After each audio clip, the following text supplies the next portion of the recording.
نن درته دوه داسې سیزونه ښیم چې هغه د دنیا هرې غټې بیمارۍ سره تړلي شوي دي.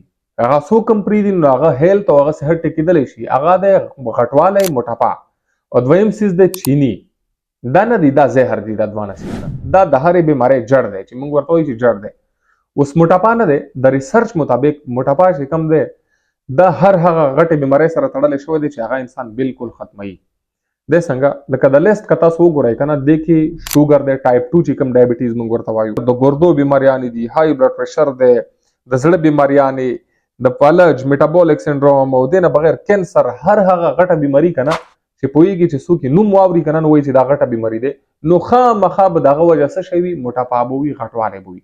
نو موټاپې ته تاسو څه ویلی شئ چې دا د بیماریانو مور دی. اوس که څوک هم وزن د چا زیات وي، وزن نه کمیږي، وزن خامخا کم کوي. لکه څنګه د لیست تاسو ګورئ که نه، دې نه بغیر د ریسرچ مطابق موټاپا چې کم دی هغه 200 داسې بیماریانو سره تړلی شوي دی چې هغه انسان بالکل خرابوي. مطلب 200 غټې غټې بیماریانې چې کم دي هغه د څه شي د وجې کېږي؟ د موټاپې د غټوالي د وجې کېږي. اوس په کار څه شی دی چې موټاپا او غټوالی هر یو سړی کنټرول کړي. که د چا وزن هم 80 کیلوګرامونه سیوه کېږي یا باډي ماس انډیکس تاسو چې کولی شئ، نو که چېرته وزن ستاسو سیوه کېږي، اوبیس کېږئ، چې څوک هم اوبیس کېږي که نه، نو وزن خپل کموئ، تاسو به دنیا غټو غټو بیماریانو نه بیا بچوئ. نو موټاپا غټوالی ټیک شی نه دی او دا بالکل صحیح خبره ده چې دا د هرې بیمارۍ جړ دی. دویم د چینی. اوس په ډېر خلک حیران وي چې چینی څنګه دی. د ریسرچ مطابق هغه چینی چې هغه ایډیبل دی، ایډیبل چې کومه شوګر دی، مطلب چې موږ چای پخې کو چینی پکې واچو، یا جوسونه که موږ څکو هغې کې دومره چینی دی، هاي مقدار سره چینی دی. یا که تاسو چېرته کوله څکئ، کوله کې هم یو ګلاس، نیم ګلاس چینی تقریبا کوله یو ډبي کې پراته دی. اوس که څوک کوله څکي، کاربونیټډ ډرینکس شو یا جوسونه شو یا چایو کې زیاته چینی اچول، چینی هم ډېر خطرناک شی دی. چینی د ریسرچ مطابق زموږ بدن دپاره ایډیبل چې کوم شوګر دی دا بالکل نه دی پکار زموږ بدن ته.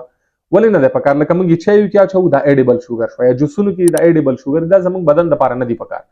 زموږ بدن دپاره چې کوم ګلوکوز، کوم چینی، کوم انرژي پکار دی که نه، هغه موږ عام خوراک نه، پیو نه، سبزیانو نه، میوو نه، دې نه موږ ته میلویږي. دا بالکل پوره دی. ایډیبل چې کوم شوګر دی نن سبا خلک استعمالوي، دا یو ایډکشن دی، یو عادت دی. دا زموږ بدن دپاره بالکل هم نه دی پکار. چینی چې کوم دی، چینی په دې نه دی ښه، چینی ټول نه غټ نقصان یې دا دی که نه چې هغه اول ټول نه غټ نقصان چې وزن سیوا کوي، اوبیسټي. انسان چې کله وزن سیوا شي، اوس ما درته وویل چې د هرې بیمارۍ جړ دی، نو چینی ټول نه غټ نقصان اول دا دی چې هغه وزن سیوا کوي. دویم د چینی ټول نه غټ نقصان دا دی چې بلډ پرشر د دنیا بیماریانې به تاته وي. بلډ پرشر بیماري شوه، یا دې نه بغیر ډایبټیز شو، فیټي لیور ډیزیز شو، او دې نه بغیر هم دنیا داسې بیماریانو سره تړلي شوي دي. سټروک شو چې هغه د انسان کنټرول کې بیا اکثر نه وي، چاته فلج وشي، چاته د زړه بیماریانې وشي، څوک غټ شي. دا دوه سیزونه دي که دا چا هم کنټرول کړو نو دنیا بیماریانې داسې دي که نه چې هغې نه انسان بالکل هم ختمېدلی شي.